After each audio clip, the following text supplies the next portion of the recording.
Hey guys, what's up? Welcome back to the channel. So at the top you're gonna have the Sony X900E and at the bottom you have the LG B7.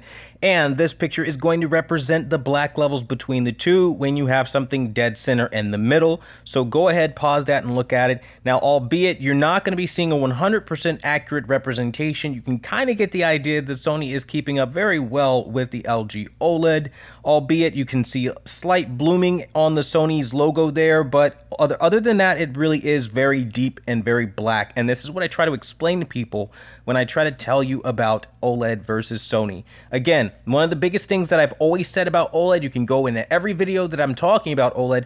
OLED has deep blacks, excellent viewing angles, great color that will smack you to the floor, but again, it doesn't really justify the price point. But then I'm always met with, well, Quantum, you're being a troll. So today, I'm going to show you what I'm talking about. So at the top, again, Sony X900E, bottom is the OLED. OLEDs run very blue, very cold, and I didn't know it was so bad because I'm not like putting TVs next to each other every single day. I knew it was a thing, and I see it when I work on them, but I don't always have the ability to do a side-by-side comparison, and when I do, it's usually two LED TVs. It's not something as dramatic as an OLED and an LED right next to each other, especially in my own home. So I did this for you guys so you guys can see through all the bullshit basically that you're hearing on social media and various, forums alike. Now, colors are vibrant on the Sony X900E. I found by far on a massive scale extraordinarily vibrant. And to prove I didn't do anything sketchy with the picture settings, I actually turned my contrast down to 86 on the Sony X900E, and I'm running the same, 65 color on both. It doesn't really matter, but I maxed out both OLED light and contrast. So for people thinking that to get this result, I had to have dimmed the OLED, not the case. And I'm also running a warmer color temperature as well on the OLED to try to boost it up and to try to get it where it needs to be.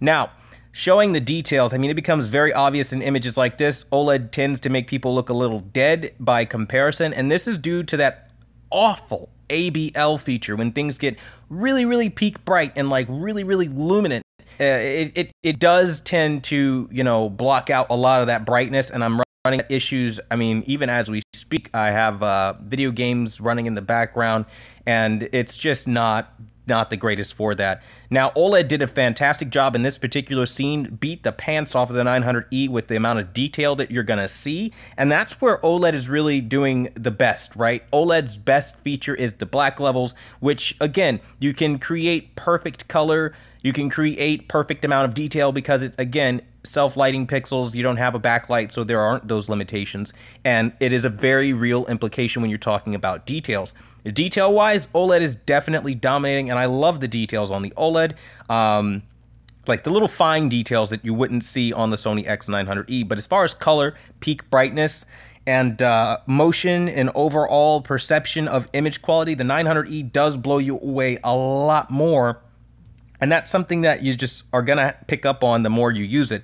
Though LG is doing a great job of holding its own, and it does have better gradations in some areas and in a lot of scenes, so that's something to look out for as well. And scenes like this, though, it's going to go to the 900E every day of the week, and this is what I'm always talking about when I say real-world content makes a difference. So here you're going to see, like, the environment overall is just so much more vibrant, so much more saturated, real to life, where on OLED, it's not really looking like that. Now, again, these pictures aren't going to be 100% accurate because I was shooting this using my S6 so that you can know that I'm not doing anything sketchy with the pictures or anything like that. I didn't want to put it in Photoshop or anything crazy like that with a DSLR, no high-end quality camera. This is something you could do with a cell phone. So these are all cell phone images, and I really wanted to give you guys that like peace of mind to know, like, yes, this is what the difference is between the two, even on a cell phone level, so that you know there's no crazy shit. So in the background, it will look overexposed on the Sony X900E, so that is to be taken with a grain of salt.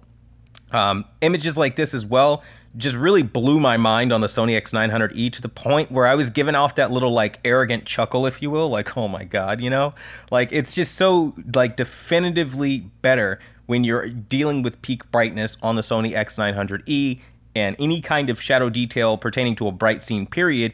Sony wins. Like, there is no competition in any way, shape, or form.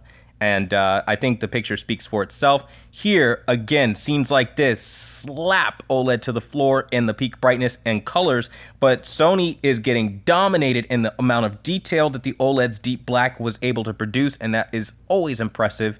That's one of OLED's, you know, again, their key freaking traits, man. The amount of deep black that they can give you gives you that detail, and you're going to be all the better for it. But you do tend to sacrifice peak brightness due to ABL and that you know, overall blue tint that OLED has going on with it is just really annoying. So that's something that you're going to have to deal with. Low brightness and, you know, kind of a lack of like accuracy as far as colors are concerned. It's kind of annoying. Not to say OLED can't look great, because it absolutely can, but that scene didn't really do the best. Scenes like this, I noticed OLED had the most detail, but again, Sony had the better color and gradations and peak brightness. Moving on to this scene, more of the same. OLED again stomping through with the perfect detail, because again, the perfect black, so details shine through. I think this picture makes it very evident that OLED is like, you know, just smashing through the competition as far as like details that you can see. But again, it just really depends. It really does go on a scene by scene basis, but you know, Sony's taking that brightness and the color. And this is kind of what I talk about, like when I say like to each his own, but I think that the Sony X900E is better. And now this is a perfect example of the ABL being caught in action, okay? This isn't anything I did to the camera. It literally dimmed this far because the scene got way too bright for the OLED to handle. And I don't know how they thought that it was a good idea to implement a feature like this, but it does exist. So that being the case, this is how far it will dim compared to the Sony X900E in the brightest scene possible. So, you know, keep that in mind. And yeah, it's pretty unfortunate. Moving on from that, again, another bright scene. You're going to run into that ABL plus that blue tint. So, you know, get ready for that as well. And again, more of the same, right? Just showing you guys a lot of what you can expect. And yeah, I mean, OLED's not where it's at. I say it all the time. Now, one of the areas OLED started kicking the hell out of Sony was the reds. In this particular TCL demo that I ran, fantastic job to OLED on that front. It did a marvelous job just dominating Sony in literally every aspect of red. And in the deep black, it was doing a phenomenal job of that as well. But mostly the details that you could see in the red, I think this picture says, you know, it pretty well. I mean, it did a great job of that. Granted, colors aren't accurate, but you can kind of get an idea of how much more detail the OLED had than the Sony, especially in the red.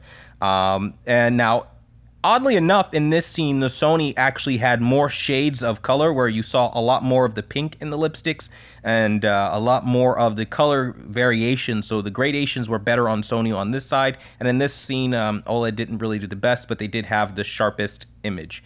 Moving on from that, then things fall back off again for OLED, and then Sony does pick back up with obviously excellent skin tones, excellent colors and things like that. You know, even down to the yellow in her teeth. I mean, it was fucking ridiculous, where on OLED it was just kind of like, it was kind of yellow but not really as prominent.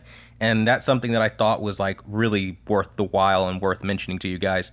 Now, images like this, OLED dominated in detail, but again, skin tones, OLED's not there yet. Now, you do have a feature where you can go into the OLED and actually ramp up and play around with the skin tones and things of that nature. I did not do that. I just went with the stock thing that you could do. Not stock, but like, you know, I optimized it as best as I could without using any feature that obviously wouldn't be available to pretty much any normal TV on the planet Earth. I don't know if the skin tone enhancement might have made a difference. I'm not sure. I don't really see a lot of the quote-unquote professionals using stuff like that, so, you know, I'm just going to kind of follow suit, right? They're the experts behind OLED, so let's play the game and let's do what they do. Let's not touch the features, the special features, and move on from there. So here, again, the Sony X900E peak brightness is absolutely blistering compared to the OLED. So it was oversaturated in this scene, but OLED definitely, again, did have the detail. It's really good at reds. That's something I will say. It definitely reds, black levels, colors. I mean, it's good at what it does, right? I think you could see that again here. Black levels on the OLED, doing a great job beating the Sony X900E, especially when it comes to reds. The Sony is not the best with that, and it becomes very obvious when you stack it against the OLED. But then it kind of slides back off again once you have like something like this where there's like red and then there's contrast in the back. As you see, they're very much the same image, right? Like it's really hard to tell which one is which. OLED had more detail, as you can clearly see at the bottom, and things like the petals, they will be more defined because of the deep black. But the Sony X900E is not far behind with the black levels, and this is why I say it's 99.9% OLED black. Take this image for a perfect case and example. Now, for those thinking that I've doctored this, this image and I'm playing games with people, let's go ahead and look at this image where I did my best to oversaturate the ISO or overexpose the ISO to kind of draw out details in both of them. And you can still see, by the way, when you start raising your ISO on a smartphone camera, everybody knows that's when you start seeing light bleeding and edge bleeding and all of that. And as you see, going from this dark image to this overexposed image, there's no edge bleeding or light bleeding or any kind of clouding. It is what I say it is. It's 99% OLED black on the 900E. And that's something that, if you haven't realized by now, I don't really know what I can do for you guys, but I think we kind of already got it. It's most of the way there, but there are many cases and scenarios where the OLED quite obviously will beat the hell out of the 900E with black levels. Nobody's ever going to give black levels to the 900E over the OLED, and that's not what I'm saying here. In certain scenes, in certain cases, it can be on par with OLED. Almost on par. All right, moving on from that, in this scene, again, you have the OLED with more detail and more black levels. The Sony just could not keep up in this scene at all. Sony was having difficulty, so this lack of detail is not due to overexposure. It's actually due to the fact that the TV really could not keep up with OLED on this scene.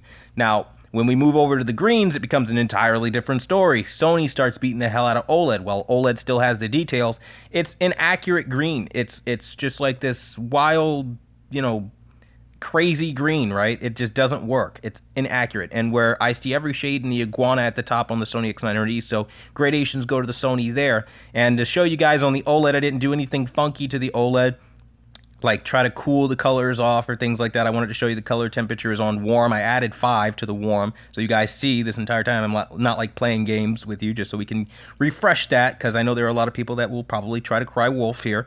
All right, so again, I want to show you guys the Sony does dominate the OLED as far as the overall accuracy of color. But if you're just going for straight up saturation, then that would go to the OLED along with the detail. Now, moving on from these images, we go here where the Sony X900E got beaten again by the LG OLED. And that is going to be due to the fact because it had deep black levels and it had a better amount of color for this particular scene. However, the Sony did dominate in a particular area, and that was showing various shades of color.